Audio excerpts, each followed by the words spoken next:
Waarom weet die bij als ze uit die cel kruipt dat ze direct moet beginnen poetsen? Waarom weet die bij op een bepaald moment dat ze nectar moet gaan halen? Ja, dat allemaal maakt het zo fascinerend. Het blijft de natuur die om een of andere reden dat zelf doet.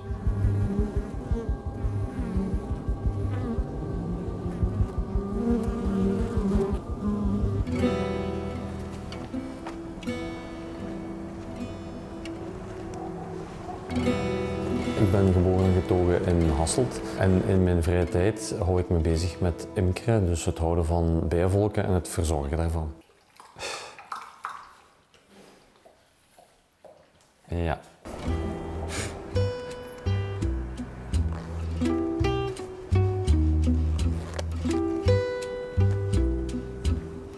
Als imker beginnen is altijd een zoektocht. Wij raden altijd aan elke beginnende imker, zodra hij kans heeft om een imkercursus te volgen bij een lokale vereniging, om de juiste dingen te doen of toch kennis van zaken te hebben.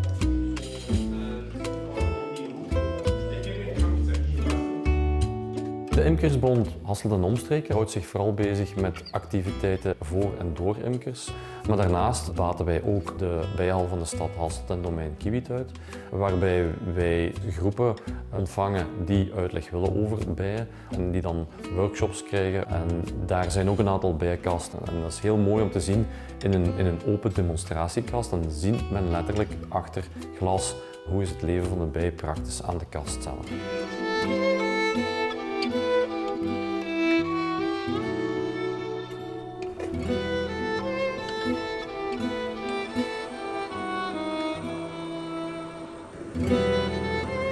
Als ik aan de bijen aan het werken ben, aan het controleren of gewoon in de buurt van de bijen ben, in de volkstuinen, dat is voor mij het moment dat ik alles vergeet.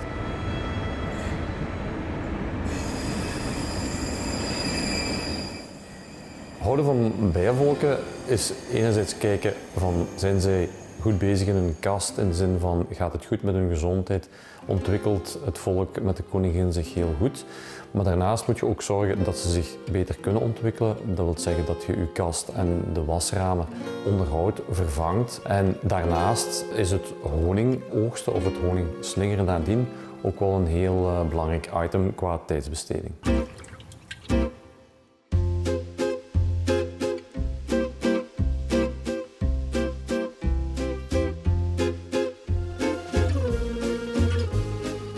Twee jaar zijn nooit dezelfde smaak qua honing. En dat kan liggen aan de weersomstandigheden, maar ook aan waar zijn de bijen vooral op gaan vliegen.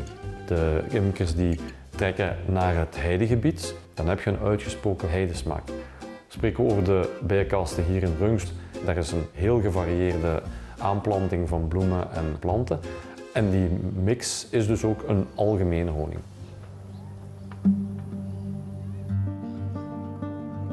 De volkstuinen in Rungst is een hele mooie locatie, een hele groene omgeving. En het feit dat die bijen in de wijde omgeving op zoek gaan naar nectar maakt dat ze ook de gewassen die daar groeien, dat ze die bestuiven. Dus ook meer kans is op een goede ontwikkeling van die gewassen. Dus het is eigenlijk een win-win in twee richtingen.